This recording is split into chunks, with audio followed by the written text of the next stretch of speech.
तो क्या कोई फिल्म सिर्फ मनोरंजन के लिए होती है, या फिर वो विचारों की लड़ाई का एक मैदान भी बन सकती है? आज हम एक ऐसी ही कहानी को समझने वाले हैं जिसने पूरे देश में एक जबरदस्त सांस्कृतिक बहस छेड़ दी। तो सवाल ये है कि ये नैरेटिव पर युद्ध आखिर है क्या? देखिए, सोर्स का तर्क ये है कि ये फिल्म सिर्फ एक कहानी नहीं सुना रही थी। नहीं, ये तो दशकों से चली आ रही एक जमी जमाई कहानी को सीधा सीधा चैलेंज कर रही थी।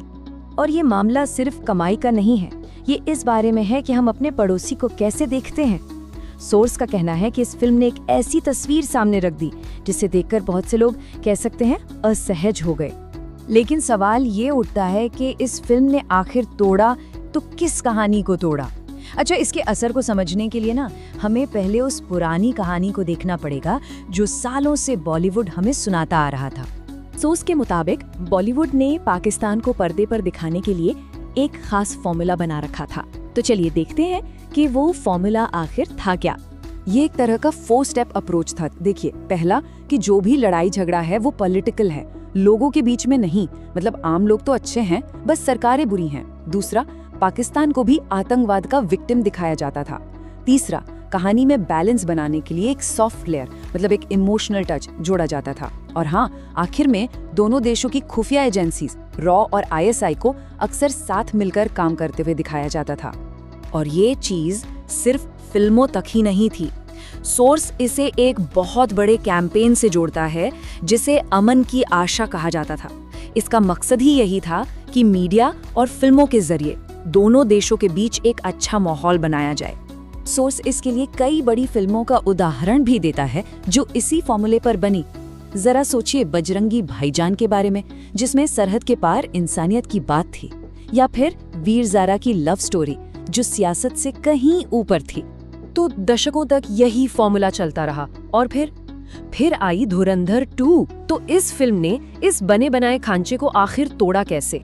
यहाँ साफ दिखता है कि कैसे सब कुछ एकदम पलट गया। जहाँ पुरानी कहानियां कहती थी कि ये सब एक गलतफहमी है, वहीं धुरंधर 2 ने सोर्स के मुताबिक इसे एक सीधा ऑपरेशन बताया। मतलब अब गोल सहानुभूति बटोरना नहीं था, बल्कि स्पष्टता लाना था, क्लैरिटी। इसका सीधा सा मतलब ये था कि वो जो सॉफ्ट लेयर थी ना, उसे हटा दिया गया था। फिल्म ने, जैसा कि सोर्स का दावा है, चीजों को बिल्कुल वैसे ही दिखाया जैसी वो हैं, बिना किसी इमोशनल लीपापोती के। अब सोचिए, जब ये सीधी बिना फिल्टर वाली कहानी उन दर्शकों तक पहुंची जो सालों से एक अलग ही कहानी सुनने के आदी थे, तो नतीजा क्या हुआ? एक जबरदस्त और बहुत तीखी पब्लिक डिबेट। तो चलिए अब इस बहस के नतीजों पर एक नजर डालते हैं, जिसने समाज को 2 बिल्कुल अलग अलग खेमों में बांट दिया। एक तरफ तो थे आलोचक, जैसा कि ये कोटेशन बताता है। कुछ ने तो फिल्म को हिंसा और नफरत का अफीम तक कह दिया, मतलब सीधा सीधा एक खतरनाक प्रोपेगेंडा। लेकिन दूसरी तरफ थे दर्शक, और सोर्स के मुताबिक कई लोगों के लिए ये सिर्फ एक फिल्म नहीं थी, बल्कि उनकी जिंदगी की सबसे असरदार फिल्मों में से एक बन गई। एक ऐसी फिल्म जिसने उन्हें सच्चाई का एहसास कराया। ये ग्राफ इस बंटवारे को एकदम साफ दिखाता है। एक तरफ आलोचक इसकी निंदा कर रहे थे, तो दूसरी तरफ दर्शक इसे हाथों हाथ ले रहे थे। और दिलचस्प बात यह है कि सोर्स ये भी बताता है कि साउथ इंडियन फिल्म इंडस्ट्री ने भी इसका खुलकर समर्थन किया, जो शायद कहानी कहने के इस नए डायरेक्ट तरीके का एक इशारा था। अब जो फिल्म के मेकर्स थे, उन्होंने इन आलोचनाओं को सिरे से खारिज कर दिया। उनका साफ कहना था कि भारतीय दर्शक बहुत स्मार्ट हैं और वे प्रोपेगेंडा और सच्चाई के बीच का फर्क अच्छी तरह समझते हैं। लेकिन देखिए, ये पूरी बहस सिर्फ एक फिल्म के बारे में है ही नहीं।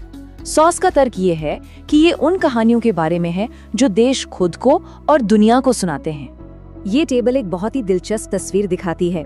सोर्स का दावा ये है कि जहां एक तरफ बॉलीवुड भारत को एक शांति प्रिय पार्टनर की तरह दिखाता था, वहीं दूसरी तरफ पाकिस्तानी सिनेमा लगातार भारत को एक विलेन के तौर पर पेश कर रहा था। तो ये एक बहुत बड़ा नैरेटिव इम्बैलेंस था।